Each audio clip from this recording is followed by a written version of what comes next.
नमस्कार, मैं हूं आनंद कुमार सिंह और आप देखना शुरू कर चुके हैं न्यूज 11।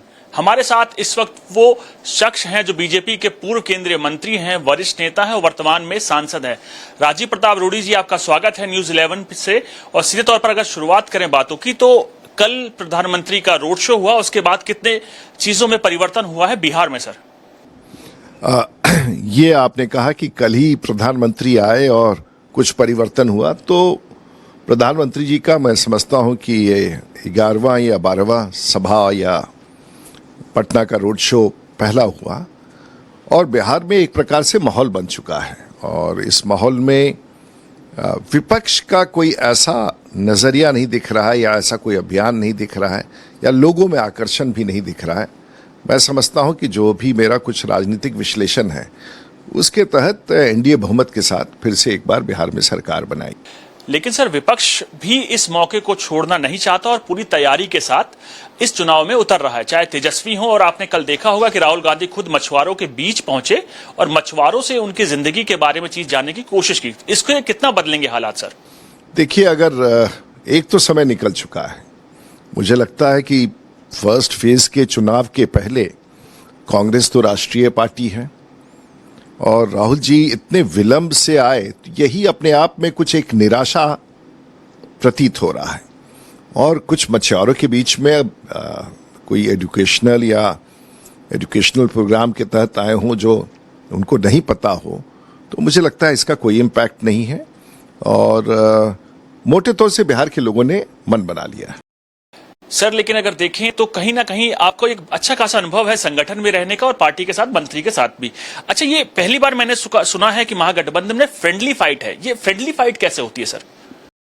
अब ये तो उनसे ही पूछे ना। ये फ्रेंडली फाइट नहीं है, रिफ्ट है।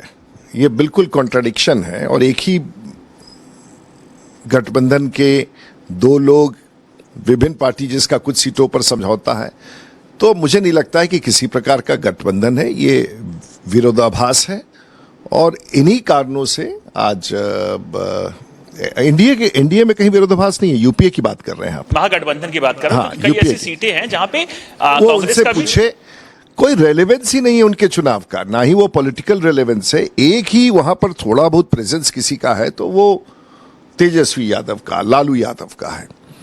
और उस प्रेजेंस में ये सब पेरिफेरल है, चारों तरफ है। इसलिए हम लोगों से क्यों पूछ रहे हैं कि क्या है, उनकी स्थिति कहीं कुछ बन ही नहीं पा रही है सर। क्योंकि मैंने भी पहली बार सुना है कि फ्रेंडली फाइट, मैंने देखा है तो गठबंधन होता है तो दोनों पार्टीज लड़ती है। पहली बार देख रहा हूं मैं भी फ्रेंडली फाइट, तो मैं उससे जानना चाह रहा हूं। इससे आगे बढ़ जाए, क्योंकि कोई दम ही नहीं है उनमें, कोई कैंपेन नहीं है, कोई वो एक जातीय समीकरण है। उस जातीय समीकरण के आधार पर चलना चाहते हैं। कोई बड़ा विषय ही नहीं दिख रहा है आज हम लोग। सर, हम आपको जानते हैं, बिहार के बड़े नेता हैं आप। हमने लोकनायक जयप्रकाश अग्रवाल जी को देखा है, कर्पूरी ठाकुर जी को देखा, जो एक मास लीडर्स थे। हम पहली बार देख रहे हैं बिहार के नायक का पोस्टर लगा है तेजस्वी यादव की फोटो को लगाते हुए। जयप्रकाश अग्रवाल, जयप्रकाश नारायण। हाँ, देखिए, हास्यास्पद है। कहाँ जननायक, कहाँ महानेता, कहाँ उस बड़े आंदोलन का 77 का इमरजेंसी के खिलाफ के बड़े आंदोलन का नेता, और कहाँ तेजस्वी। 5 बरस बाद परब मनावे आए और 2 दिन में चल जाइएगा। 1-2 साल में बबुआ हम तहरो सेट करा दे भुआ। छुटकू, अब बिहार में माहौल बदल गया है। एनडीए सरकार में रोजगार के भरपूर अवसर मिल रहे हैं। परब मनाई के बाद तनी दिन रुका ना और एनडीए के चुना ना। पिताजी भी ये भूमिका निभाना चाहते थे और आज भी पिताजी का ही चेहरा, लालू जी का चेहरा ही बिहार के राजनीति पर हावी है। इसलिए अपने आप को भारत रत्न घोषित कर दे, अपने आप को जननायक घोषित कर दे, ये जनता घोषित करती है। स्वयंभू घोषणा से कुछ नहीं होता। हमने एक चीज और देखी सर, अगर आज की बात की जाए तो तेज प्रताप अब अलग हो चुके हैं परिवार से और सीधे तौर पर वो भी राहुल गांधी पर निशाना साध रहे हैं। देखिए, वैसे भी अगर देखा जाए तो मैं तेजस्वी जी के बारे में ज्यादा बात करना चाहूंगा, ना कि तेज प्रताप में। अब इनके परिवार में बहुत लोग हैं, अब सबके बारे में आप लोग चर्चा कीजिएगा तो हमारे लिए कोई विषय बनता नहीं है। लेकिन आज भी ना तेज प्रताप का चेहरा है, ना तेजस्वी का चेहरा है। सामने चेहरा चाहे जैसा भी हो, खौफनाक हो, जंगल राज हो, वो लालू प्रसाद जी। सर, एक सवाल जंगल राज को आप लगातार उठाते हैं। कहीं ना कहीं इंसिडेंट एनडीए सरकार के दौरान भी हुए, चाहे आप मुकामा देख लें, चाहे अटारी में खुद हम के उम्मीदवार पर हुआ, तो असदुद्दीन ओवैसी। देखिए देखिए, चुनावी हिंसा का कोई मतलब नहीं है और स्वीकार्य भी नहीं है। चुनाव आयोग को इस पर निर्णय लेना है। चुनाव आयोग ने निर्णय लिया है, गिरफ्तारी भी हुई है वहां के प्रत्याशी का। इसलिए चुनाव के समय विधि व्यवस्था मूलतः चुनावी संघर्ष या चुनावी घटनाक्रम ये चुनाव आयोग को देखना है, और मुझे विश्वास है कि चुनाव आयोग गंभीरता से इन विषयों को सर, अगर बात की जाए महागठबंधन की, तो अब ये जानना चाह रहे हैं हमारे लोग या दर्शक सीधे तौर पर कि जो आप लोग का चुनाव है वो जंगल राज पे सीमित है। एक और शख्स है जो कि आरजेडी का उम्मीदवार है, उसामा शहाबुद्दीन का बेटा है, तो ये कहीं ना कहीं पारंपरिक जो चीजें हैं, आरजेडी का भी शहाबुद्दीन को वोट देखिए, मूलतः चाहे वो कांग्रेस पार्टी हो, ये महागठबंधन की बात आप कर रहे हैं, चाहे वो राष्ट्रीय जनता दल हो, ये सब परिवारों की पार्टी है। तो देश में एक बड़ा लड़ाई है परिवार के राजनीतिक पार्टियों से और एक सिद्धांत की राजनीति। कम्युनिस्ट पार्टी सिद्धांतिक पार्टी है, भारतीय जनता पार्टी एक सिद्धांतिक पार्टी है। बाकी इस देश में एक बड़ा पॉलिटिक्स है, परिवार केंद्रित पॉलिटिकल पार्टीज, और वो चुनावी मैदान में और वो देश चलाए, ये अब भारत स्वीकार करने के मूड में नहीं है।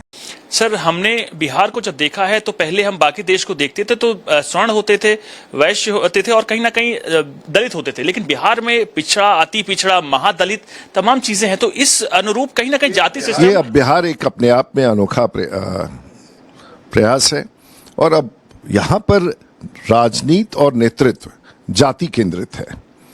अब चाहे वो बाकी पार्टियां, तो कांग्रेस के बारे में मैं टिप्पणी नहीं कर, भारतीय जनता पार्टी के साथ भी ये बड़ी चुनौती है, क्योंकि वातावरण ऐसा बन गया है कि जात आधारित बड़ी पार्टियों को जात आधारित राजनीति करना पड़ रहा है।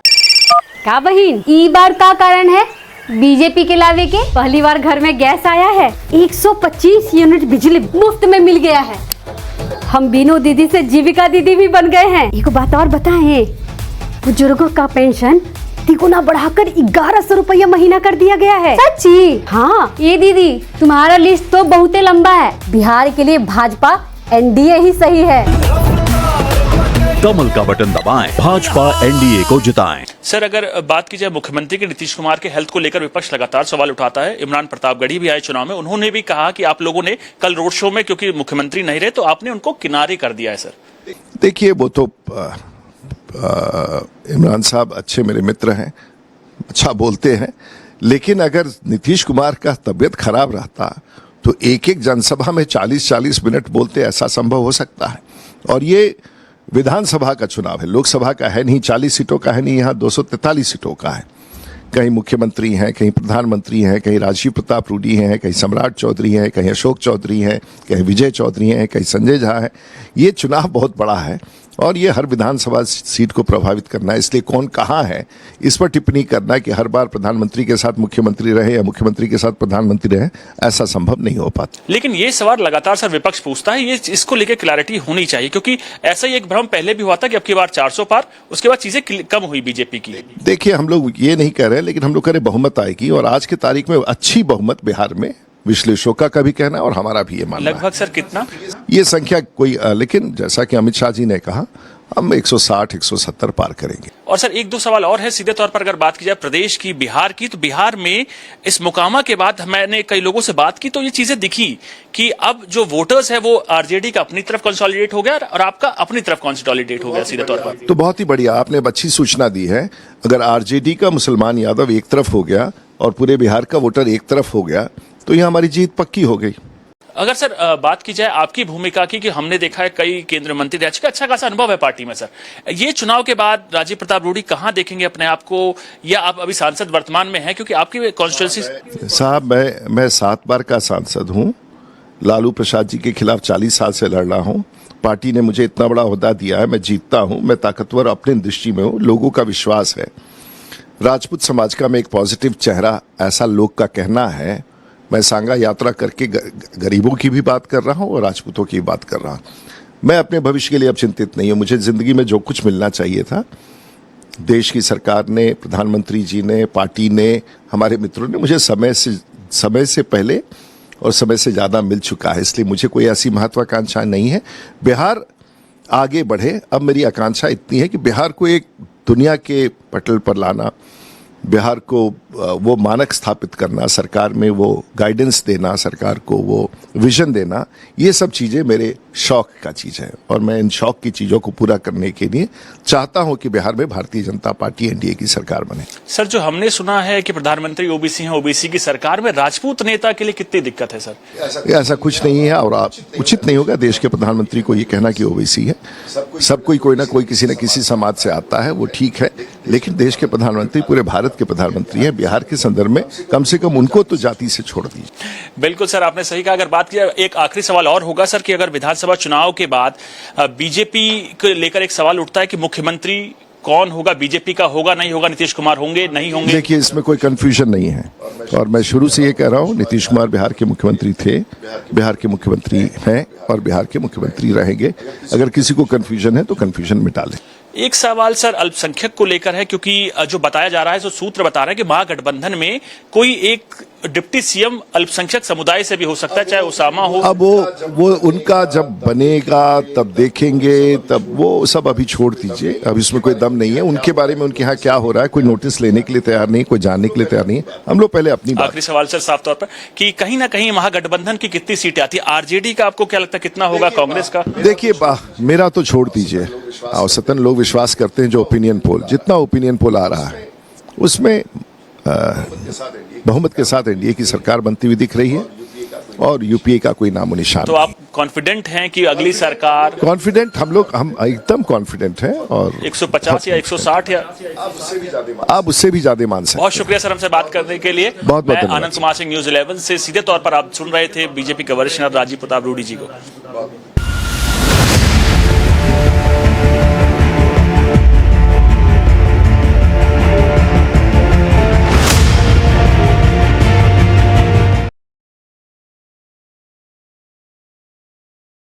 ये दीदी, तुम्हारा लिस्ट तो बहुत लंबा है। बिहार के लिए भाजपा एनडीए ही सही है। कमल का बटन दबाएं, भाजपा एनडीए को जिताएं।